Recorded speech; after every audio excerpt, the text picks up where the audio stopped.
Hi, I'm Kim Scates, Membership Relations Manager at Central Houston. I am here today with Marie Hoke, our project architect and urban planner. As you may know, Central Houston has been involved in the North Houston Highway Improvement Project for almost a decade. This $7 billion initiative is one of the largest in the country, and it will literally transform how Houstonians get around town.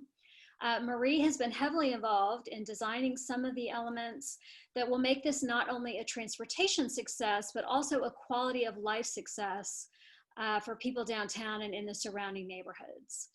Marie, recently we hosted a Central Houston member program where you talked us through the complexity of the project in terms of scope and also timeline, and I understand that some of the details of that have changed a little bit.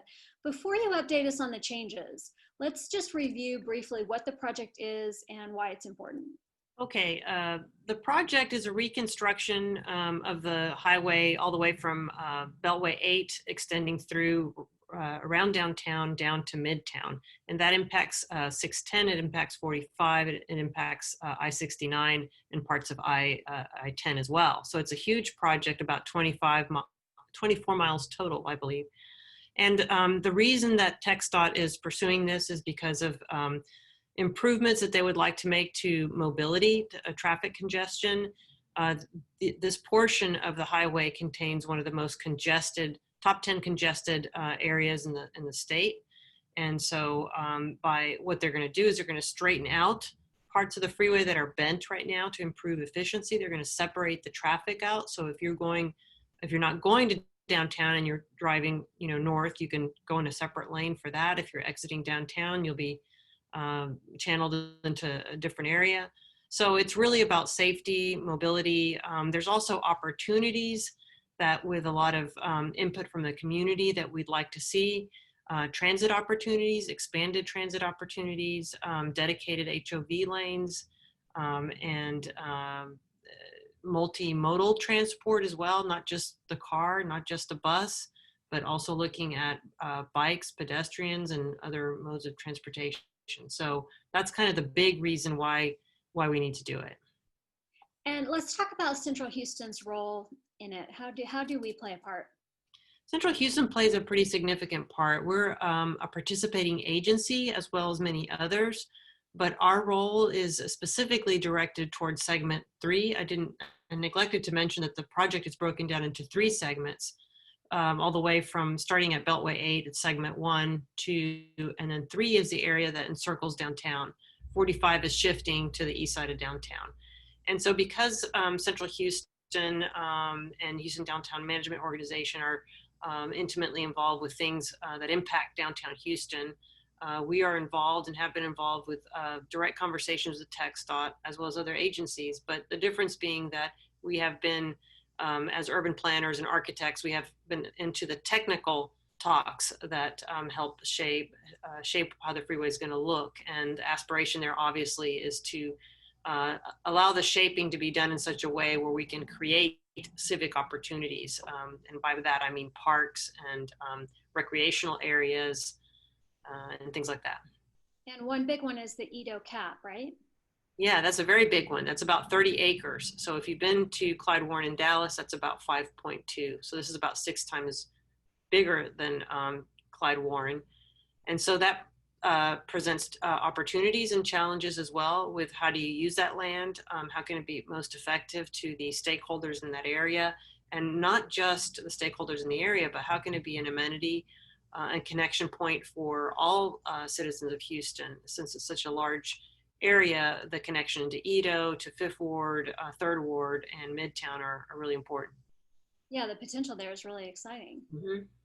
So now let's get into some of the updates. Tell us what is changing and what's happening with the project now.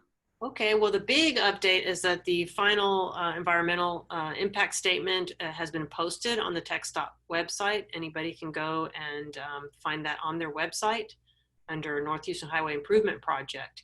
What that means is kind of a milestone that now this is issued, that they can move forward with looking at any modifications that need to happen. Also, another thing that was issued along with that is a new schedule. And what they found when the bidders turned in their bids, the qualifications, sorry, not the bids, this summer, was that they didn't have enough bidders with the bonding capacity to do this project. So now they've broken that segment 3 portion that was being studied into 3 parts, and that would allow up to 3 potential design build contractors to participate.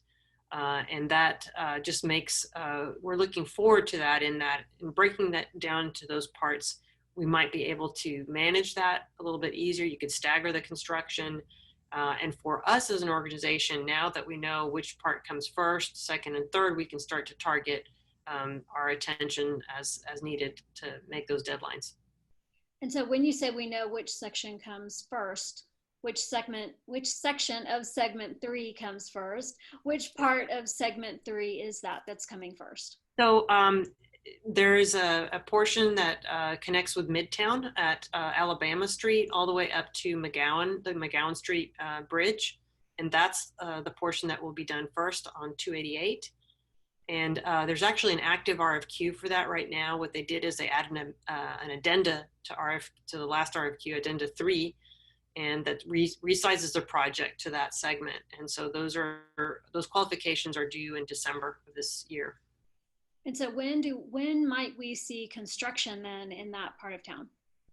I think it's on a sliding scale, but I think we're looking at maybe 2026 for that. Okay. Yeah. So we're in, and that's the very first construction piece of the whole project, right? So we're still in planning for a number of years. Right. So with a design build project, they bring the contractor on board with a design that's only, for example, up to about 30%. And then they have to complete that design once they're awarded the contract and get into the more detailed considerations. So there is some design work to be done before they actually start construction. That's great.